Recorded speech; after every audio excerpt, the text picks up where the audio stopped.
Halo, Assalamualaikum warahmatullahi wabarakatuh. Salam sejahtera untuk kita semua.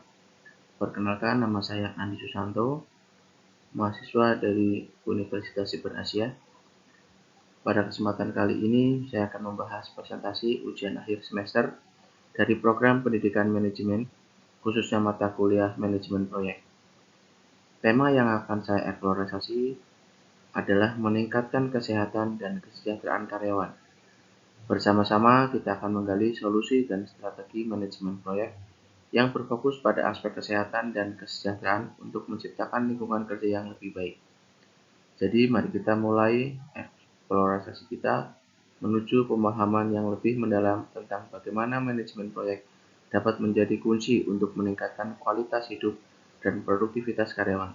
Selamat menyaksikan. Meningkatkan kesehatan dan kesejahteraan karyawan. Proposal proyek yang ditujukan untuk meningkatkan kesehatan dan kesejahteraan karyawan. Dalam proyek ini, saya akan meninjau dan membahas beberapa poin penting, mulai dari evaluasi kebutuhan, pengembangan program, implementasi program, hingga evaluasi dan pengukuran. Pemangku kepentingan dan target audiens. Pemangku kepentingan, manajer senior, menyetujui anggaran, memberikan dukungan strategis. Tim SDM, bertanggung jawab atas pelaksanaan program, koordinasi dengan penyedia layanan kesehatan. Karyawan, penerima langsung manfaat program. Ahli kesehatan, memberikan pengetahuan dan panduan ahli. Target audiens, semua karyawan dalam organisasi tanpa kecuali untuk mencapai dampak yang merata. Tujuan dan sasaran proposal proyek. Akses terhadap layanan.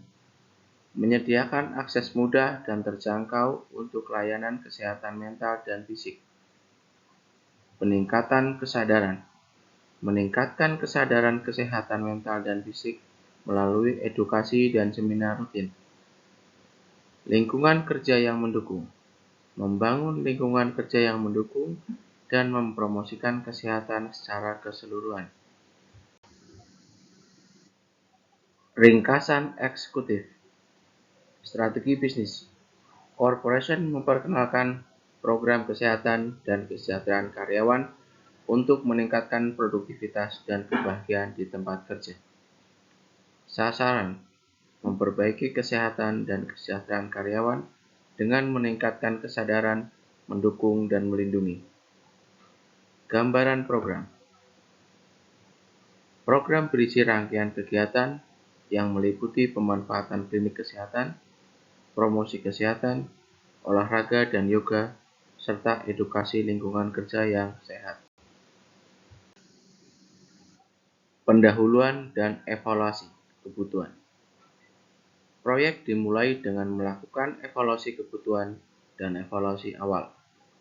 Survei kesehatan. Melakukan survei kesehatan untuk menilai kondisi fisik dan mental karyawan secara menganalisa faktor penyebabnya. Konsultasi dengan ahli. Melibatkan konsultasi dengan psikolog, dokter umum, dan ahli kesehatan untuk merumuskan strategi. Pengembangan program dibagi menjadi 3. Pertama, pilih konten program. Mengintegrasikan hasil survei dan konsultasi untuk merancang program holistik yang mencakup seminar, konseling, kegiatan fisik, dan layanan medis yang terjangkau. 2. Kolaborasi dengan ahli. Kolaborasi dengan ahli kesehatan untuk menyusun program terstruktur. 3. Mempersiapkan tim pelaksana. Menyusun tim pelaksana proyek. Implementasi program. Pemanfaatan klinik kesehatan, pemeriksaan kesehatan gratis dan pemeriksaan kesehatan tahunan. Edukasi lingkungan kerja sehat. Mempelajari dan mengimplementasikan kebiasaan yang sehat di tempat kerja seperti menjaga kebersihan dan makan sehat. Olahraga dan yoga. Pilihan olahraga yang sesuai untuk semua tingkatan. Evaluasi dan pengukuran. 1. Survei kepuasan karyawan. Mengukur keberhasilan program melalui polling untuk mengetahui kepuasan karyawan dengan proyek. 2. Data absensi.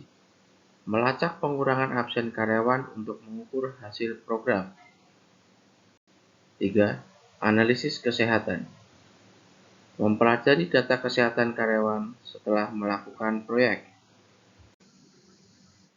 Anggaran dan sumber daya. Rincian, jumlah, serta keterangan.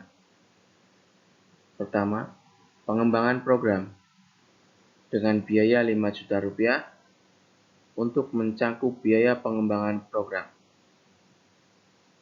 Kedua, penyediaan alat olahraga dengan biaya Rp2.500.000 untuk membeli dan menyediakan alat olahraga yang dibutuhkan. Lain-lain dengan jumlah atau anggaran Rp2 juta untuk biaya promosi kesehatan, pengadaan buku materi, dan sumber daya lainnya. Manfaat dan dampak dari proyek. Manfaat langsung. Meningkatkan kesehatan, produktivitas, kebahagiaan, dan kesejahteraan karyawan.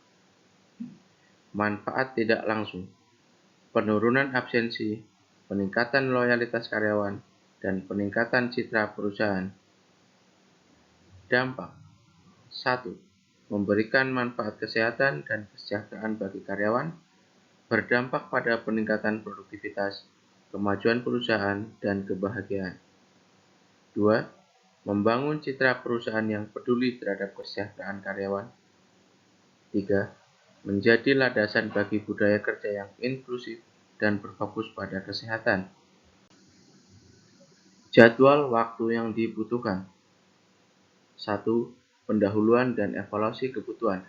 Kurang lebih memakan waktu 1 bulan. 2. Pengembangan program. Kurang lebih memakan waktu 2 bulan. 3. Implementasi program. Kurang lebih memakan waktu 6 bulan atau dapat disesuaikan. 4. Evaluasi dan pengukuran. Secara berkala setiap 3 bulan.